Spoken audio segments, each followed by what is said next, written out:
पाहत आहात Loksamiksha news network आणि या आहेत आजच्या सुपरफास्ट न्यूज। या बातमीपत्राचे प्रायोजक आहेत नंदिनी कलेक्शन, फक्त महिलांचे परिपूर्ण दालन, माऊली निवास, कल्याण मंडपमच्या बाजूस, यशोधन नगर, परभणी। नमस्कार, मी प्रभू दिपके लोकसमीक्षा न्यूज नेटवर्क मध्ये आपलं स्वागत करतो। आपण पाहत आहात परभणीचं एकमेव बातमीपत्र Loksamiksha superfast. Red Apple exclusive MIDC परिसर परभणी।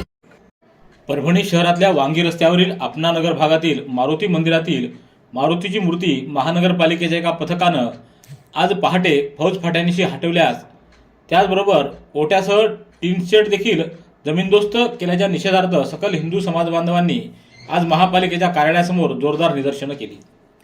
शिवसेनेचे जिल्हाप्रमुख आनंद भरोसे यांच्या नेतृत्वाखाली शेकडो कार्यकर्त्यांनी महापालिकेच्या प्रवेशद्वारावर ठाण मांडून महापालिकेच्या अधिकाऱ्यांना हनुमानाची मूर्ती हटवल्यासह ओटा आणि शेड जमीनदोस्त केल्याबद्दल चांगला जाब विचारला। गेल्या 9 वर्षापूर्वी मारुतीची या मंदिरात प्राणप्रतिष्ठा करण्यात आलेली होती। या परिसरातील हिंदू बांधव दररोज या मंदिरामध्ये पूजापाठ करत आहेत। या मंदिराचा कोणालाही त्रास नाही। असं असतानाही महापालिकेच्या पथकानं मंगळवारी पहाटे 3 वाजताच्या सुमारास पोलिसांच्या फौज फाट्यासह मंदिरातील मूर्ती हटवली आणि मूर्तीची विटंबना केली। मंदिराच्या ओट्याची तोडफोड करून शेड जमीनदोस्त केलेत।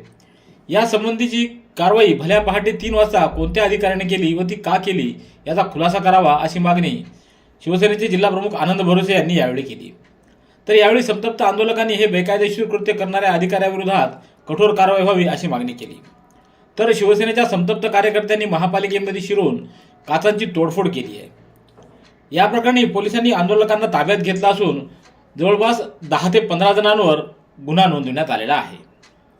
परभणी शहरामध्ये या ठिकाणी वांगी रोडला अपना नगर आहे। त्या अपना नगरच्या ओपन स्पेसमध्ये गेल्या अनेक वर्षापासून त्या ठिकाणी मारुती मंदिर त्या ठिकाणी होतं, पण एका समाजकंटकानं त्या ठिकाणी एक महानगरपालिकेला अर्ज दिला आणि अर्जावरून रात्री 3 वाजता म्हणजे सकाळी 3 वाजता ते मारुती मंदिर त्या ठिकाणी पाडून ती मूर्ती ही कचऱ्याच्या ट्रॉलीमध्ये टाकून ही मूर्ती त्या ठिकाणाहून नेली आणि त्याच अनुषंगानं आज आम्ही या ठिकाणी आम्हाला जसं सकाळी समजलं आणि सकाळी समजल्यानंतर आज आम्ही सर्व हिंदू आज या ठिकाणी जमाव झालेले आहेत। मला एकच प्रश्न विचारायचा आहे की हे अनेक वर्षापासून तुम्ही या ठिकाणी ते मंदिर असताना एका महिन्यामध्ये एका मुसलमानानं या ठिकाणी चार्ज घेतल्यानंतर महापौर पदाचा तर असं रंग दाखवायचं रूप या ठिकाणी या महापालिकेच्या महापौर आणि आयुक्तांनी या ठिकाणी केलेलं आहे। तो जबाब विचारण्यासाठी आम्ही सर्व हिंदू या ठिकाणी आलेलो।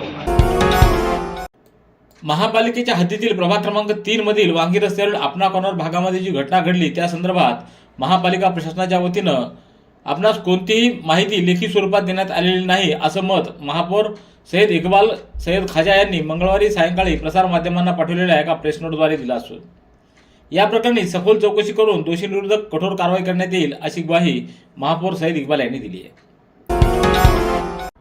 भारतीय लोकशाही प्रक्रियेचा कणा मानल्या जाणाऱ्या मतदार याद्या अधिक अचूक, अद्ययावत आणि पारदर्शक करण्याच्या दृष्टीनं भारत निवडणूक आयोगाच्या वतीनं मतदार याद्या विशेष सखोल पुनरीक्षण कार्यक्रम हाती घेण्यात आला आहे। लवकरच म्हणजेच माहे एप्रिल 2026 मध्ये महाराष्ट्रात देखील हा कार्यक्रम सुरू होण्याची शक्यता आहे। यासाठी प्रशासन सज्ज असून परभणी जिल्ह्यातील नागरिकांनी उत्स्फूर्तपणे सहकार्य करावं व मतदार यादीत आपलं नाव तपासून आवश्यक दुरुस्ती करून घ्यावी असं आवाहन जिल्हाधिकारी संजय सिंह चव्हाण यांनी केले। मतदार याद्या विशेष सखोल पुनरीक्षण कार्यक्रमाच्या पूर्वतयारीच्या अनुषंगानं जिल्हाधिकारी कार्यालयामध्ये आयोजित पत्रकार परिषदेमध्ये जिल्हाधिकाऱ्यांनी ही माहिती दिली। यावेळी उपजिल्हा निवडणूक अधिकारी अरुणा संगेवार व पत्रकारांची उपस्थिती होती। सततचे दवाखाने करून कंटाळलात? आता शेवटचा उपाय। डॉक्टर गोविंद कामटे यांचे बालाजी आयुर्वेदिक निसर्गोपचार केंद्राला भेट द्या।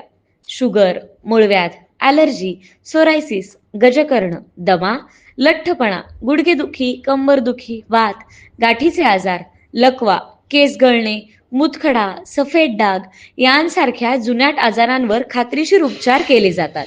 दारू सोडवण्यासाठी विशेष उपचार उपलब्ध। संपर्क डॉक्टर गोविंद कामटे, आयुर्वेद विद्याविशारद, बालाजी आयुर्वेदिक निसर्गोपचार केंद्र, तलाठी कार्यालयाच्या बाजूला, वसमत रोड, परभणी. संपर्क 9921691008. परभणी जिल्ह्यातील 14 अत्याचार पीडित व्यक्तीच्या वारसदारांना सामाजिक न्याय विभागात मुलामुलींची शासकीय निवासी शाळा, शासकीय वसतिगृह व सहाय्यक आयुक्त समाज कल्याण कार्यालय बुलढाणा, अकोला, बीड, अमरावती, अहिल्यानगर, हिंगोली या जिल्ह्यामध्ये शिपाई व सफाईगार या पदावर नियुक्ती देण्यात आलेली आहे.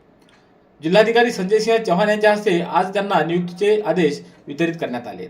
यावेळी समाज कल्याण विभागाचे सहाय्यक आयुक्त राजू येडगे, सहाय्यक लेखाधिकारी संजय पाटसकर, समाज कल्याण निरीक्षक तुषार दौने, प्रकाश कांबळे आदींसह पीडितांचे नातेवाईक उपस्थित होते. राज्यात दिव्यांग बांधवांसाठी विशेष घरकुल योजना राबवून व्यवसायासाठी दर्शनी भागात 200 फुटाची जागा उपलब्ध करून देण्याची मागणी आमदार डॉ. राहुल पाटील यांनी विधानसभेत केली. त्यावर सरकारकडून दिव्यांग बांधवांना प्रधानमंत्री आवास योजनेत घरकुल उपलब्ध करून देण्यासह रॅम्पची व्यवस्था केली जाईल आणि मागणी केलेल्या दिव्यांग बांधवांना व्यवसायासाठी जागा उपलब्ध करून दिली जाईल अशी घोषणा करण्यात आली. विधानसभेच्या अर्थसंकल्पीय अधिवेशनामध्ये मंगळवारी आमदार डॉ. राहुल पाटील यांनी दिव्यांग बांधवांसाठीच्या घरकुल आणि व्यावसायिक जागेचा प्रश्न उपस्थित केला. सन 2007 मध्ये तत्कालीन राज्य शासनानं राज्यातील दिव्यांग बांधवांना उदरनिर्वाहासाठी ते ज्या गावात राहतात तिथं 200 फुटाची व्यावसायिक जागा दर्शनी भागात उपलब्ध करून देण्याची योजना जाहीर केली होती. परंतु शासनानं आजपर्यंत किती आणि कोणत्या दिव्यांग बांधवांना जागा दिल्या याची आकडेवारी जाहीर करावी अशी मागणी आमदार डॉ. राहुल पाटील यांनी केली. जालना जिल्ह्यातील भोकरदन तालुक्यात अतिवृष्टीमुळे सोलार पॅनल नुकसान झाल्याप्रकरणी कंपन्यांना तातडीने कारवाई करण्याचे निर्देश देण्यात आले असल्याची माहिती राज्यमंत्री मेघना साकोरे बोर्डीकर यांनी विधानसभेत दिली. जालना जिल्ह्यातील भोकरदन तालुक्यात 18 ऑगस्ट रोजीच्या अतिवृष्टीमुळे शेतकऱ्यांच्या सोलार पॅनलचं मोठं नुकसान झालं. पंचनामा व क्लेम दाखल होऊनही संबंधित कंपन्यांकडून भरपाई देण्यास टाळाटाळ होत असून शेतकऱ्यांची दिशाभूल केली जात आहे. या प्रकरणी शासनानं तातडीने हस्तक्षेप करून नुकसान भरपाई द्यावी व दोषी कंपन्यांवर कारवाई करावी अशी लक्षवेधी सूचना सदस्य संतोष दानवे यांनी मांडली होती. त्यावर राज्यमंत्री मेघना बोर्डीकर यांनी वरील प्रमाणे निर्देश दिले आहेत. मानवत शहरात घरगुती गॅस सिलेंडरची तीव्र टंचाई निर्माण झाली असून नागरिकांना भर उन्हात तासनतास रांगेत उभं राहून प्रतीक्षा करावी लागते. या परिस्थितीमुळे ग्राहकांमध्ये संतापाची लाट उसळली आहे. मानवत शहरामध्ये गॅस पुरवठा मानवत गॅस एजन्सीच्या मार्फत केला जातो. मात्र गेल्या काही दिवसांपासून सिलेंडरचा पुरवठा विस्कळीत झाल्यानं मोठ्या प्रमाणात तुटवडा जाणवत आहे. ऑनलाईन बुकिंग करूनही वेळेवर सिलेंडर मिळत नसल्याची तक्रार ग्राहकांकडून करण्यात येते. बुकिंग नंतर एजन्सीतून पावती देण्यात येते आणि त्या पावतीवर ग्राहकांना गोडाऊनवरून जाऊन सिलेंडर घ्यावा लागत असल्याची परिस्थिती सध्या निर्माण झालेली आहे. जिल्हा कौशल्य विकास, रोजगार व उद्योजकता मार्गदर्शन केंद्र परभणी, दे आसरा फाउंडेशन व कमलताई जामकर महिला महाविद्यालयाच्या संयुक्त विद्यमानं कमलताई जामकर महिला महाविद्यालय इथं उद्योजक मेळावा 23 मार्च रोजी संपन्न झाला. या मेळाव्याचं उद्घाटन सेल्स व ग्रोथ एक्सपर्ट राहुल लिमये व उद्योजक विशाल सरदेशपांडे यांच्या हस्ते झालं. अध्यक्षस्थानी महाविद्यालयाचे प्राचार्य व मराठी विभाग प्रमुख अरुण पडघणे होते. यावेळी दे आसरा फाउंडेशनच्या स्नेहा ननावरे, मनीषा भुतडा तसंच कौशल्य विकास विभागाचे सहाय्यक आयुक्त प्रोसव खंदारे यांच्यासह उद्योजकांची उपस्थिती होती.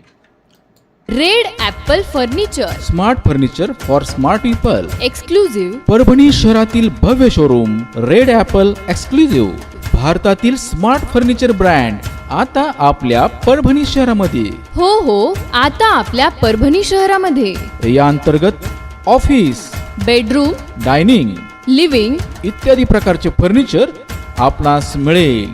Bedroom set, bed, dressing table, sofa set, कपाट, डायनिंग टेबल टीपॉय आणि स्टील फर्निचर इत्यादी सर्व प्रकारचे फर्निचर तेही आकर्षक किमतीमध्ये उपलब्ध आहे. एक वेळ अवश्य भेट द्या.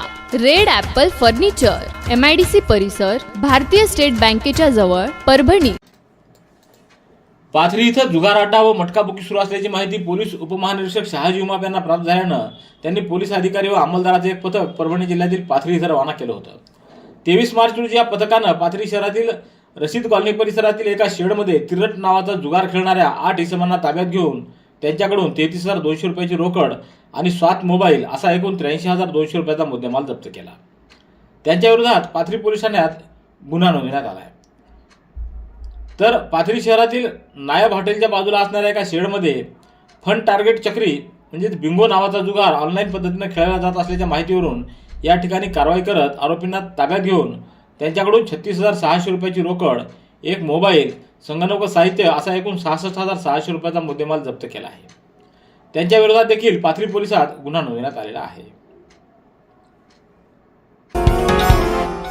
दक्षिण मध्य रेल्वेच्या नांदेड विभागाचे अतिरिक्त विभागीय रेल्वे व्यवस्थापक कल्याण राजू यांनी 24 मार्च रोजी विविध स्थानके व सुरू असलेल्या पायाभूत सुविधा विकास कामांची पाहणी करून कार्यक्षमता, सुरक्षा मानके आणि प्रवासी सुविधांचा आढावा घेतला. यावेळी त्यांनी अमृत भारत स्टेशन योजना ABS अंतर्गत विकसित होत असलेल्या परभणी जिल्ह्यातील सेलू आणि मानवत रोड या स्थानकांची पाहणी केली. या दौऱ्यामध्ये त्यांनी नगरसोल ते छत्रपती संभाजीनगर दरम्यान रिअर विंडो निरीक्षण करून सुरू असलेल्या दुहेरीकरण कामाच्या प्रगतीची पाहणी केली. या कामांमुळे मार्गाची क्षमता वाढून गाड्यांची वेळपालनता सुधारण्यास तसंच प्रवासी व मालवाहतुकीस गती मिळण्यास मदत होणार असल्याचं सांगण्यात आलंय.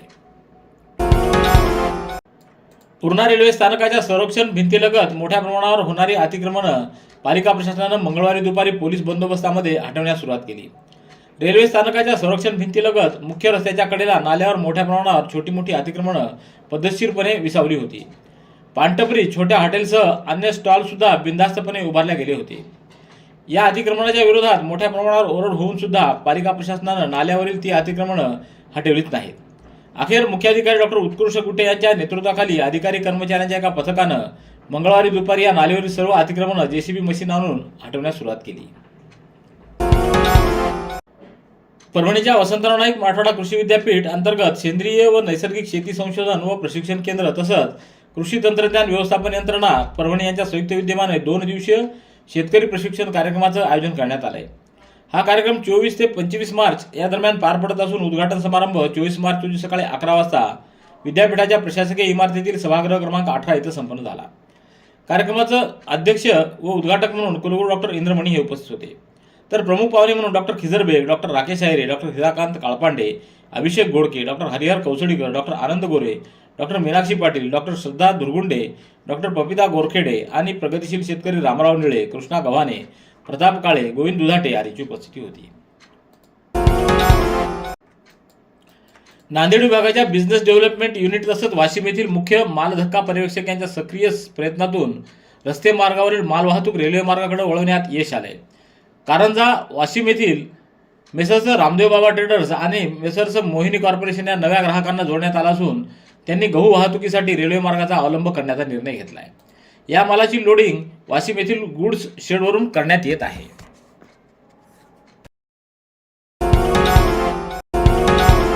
रेड ॲपल एक्सक्लुझिव्ह MIDC परिसर परभणी. याबरोबरचे बातमीपत्र संपलं. पुन्हा भेटूया उद्याच्या सुपरफास्ट बातमीपत्रात. पाहत रहा लोकसमीक्षा. तुम्हाला हे बातमीपत्र कसं वाटलं याबद्दल आपली प्रतिक्रिया नोंदवा. दररोजचे अपडेट्स मिळवण्यासाठी लोकसमीक्षा चॅनलला सबस्क्राईब करा. धन्यवाद.